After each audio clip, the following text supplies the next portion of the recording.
Hello, and welcome to our podcast about artificial intelligence. Today, we'll be discussing how AI is changing the world around us.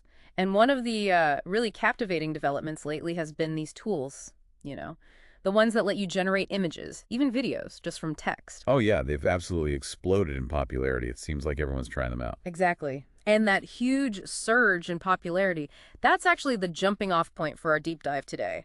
We're going to explore a very specific case where that popularity is being, well, twisted, used in a harmful way. We've got a fascinating report here about a cybersecurity threat. Right, and what's really interesting is this specific AI involved here. It's called Kling AI. It's from Kuaishou Technology, based in Beijing. Yeah. Launched just last June, Yeah. right? And its growth was phenomenal. Phenomenal is the word. Over 22 million users by April this year. That's massive. It really is. But that kind of success, that massive user base, unfortunately, it also sort of paints a target on its back for, well, cybercriminals. Absolutely. And here's where it gets pretty concerning, actually. These criminals are creating fake versions, fake Kling AI pages and ads, specifically to spread malware using social media. It's a really clever, but definitely worrying tactic. So break that down for us. What exactly are they doing? Okay, so the core issue is these fake Facebook pages. And sponsored ads, too. They're designed to look exactly like official Kling AI promotions. But they're not. Right, they're imposters. Total imposters. And their whole purpose is to lure you, the user, to click through to these malicious websites. And the goal is getting people to download malware. Precisely.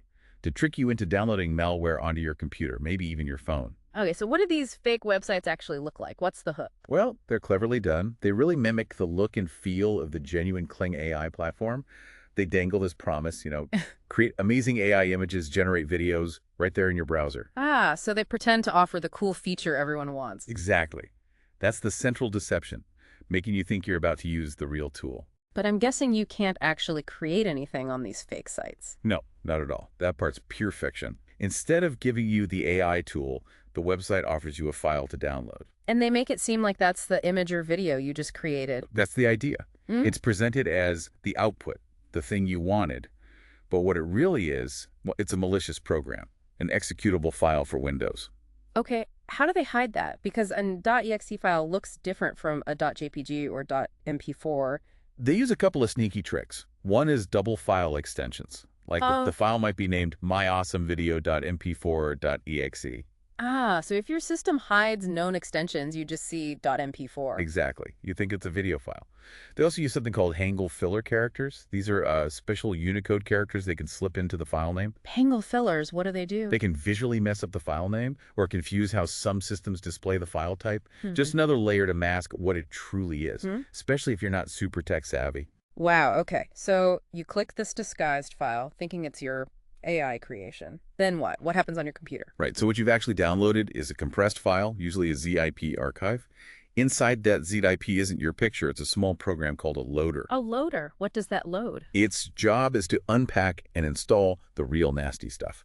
In this case, two main things: a remote access Trojan, or RET, called pure HVNC, and also a stealer program designed purely to steal information. Okay. RAT Anning, a stealer. That sounds really bad. What can they actually do? The RAT-E, or pure HVNC, it basically hands over the keys to your computer to the attackers. They get remote control, they can see your screen, access your files, run programs, anything, really. It's like they're sitting at your keyboard. That's terrifying. And the stealer? Well, the RAT gives control. The stealer is busy in the background, hoovering up sensitive data. We're talking save usernames and passwords from your browser, session tokens. Session tokens, what are those? They're like temporary keys.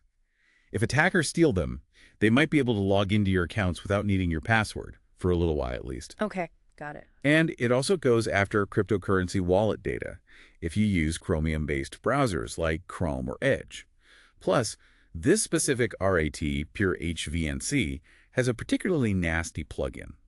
It can take targeted screenshots whenever you open windows related to online banking or crypto exchanges. So they're really targeting financial information, credentials, crypto.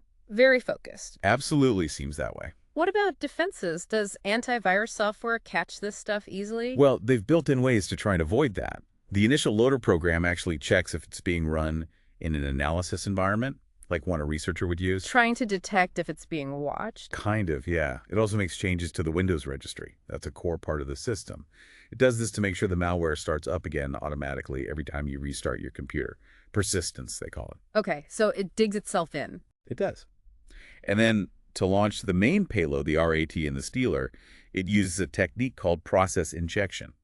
It basically hides the malicious code inside legitimate-looking system processes. Things like caspal.exe or install-util.exe. So it looks like normal Windows activity to basic security tools. That's the goal. And one more thing, the actual code of that second stage payload, it's scrambled using a tool called .NET Reactor. Makes it much harder for security folks to take it apart and see exactly how it works. That sounds like a lot of effort to stay hidden. Quite sophisticated. It really is. These aren't amateur operations. Do we know who's behind it? Any clues about the attackers? It's always tough to be 100% certain with attribution. But Checkpoint, the security company that reported this, they found at least 70 of these promoted scam posts connected to the fake pages. And looking at the fake websites, the ads, some technical details, the clues seem to point towards Vietnam. Vietnam. Is that a known source for this kind of activity? It seems to be part of a pattern, yes.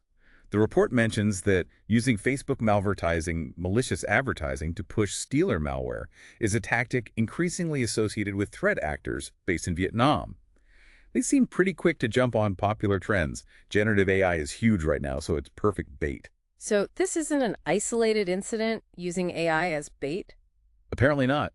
Another cybersecurity firm, Morphosec, reported just earlier this month, May 2025, about a different stealer called Nullifile. And guess what? It was also being spread through fake AI tools, and they attributed that campaign to a Vietnamese actor as well.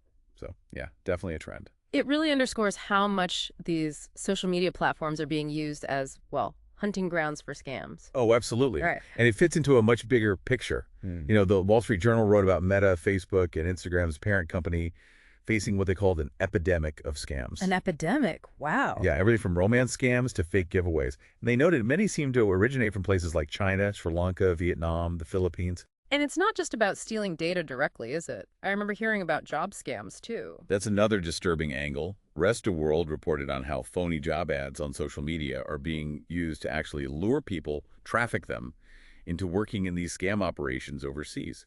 It's really grim. That's awful. Okay, bringing it back to the specific Kling AI situation. Yeah. What's the main thing people should take away from this deep dive? I think the crucial takeaway is just how sophisticated cybercriminals are getting. They're really good at latching on to whatever's popular like AI right now. And they combine that popular hook with clever social engineering tricks to fool people.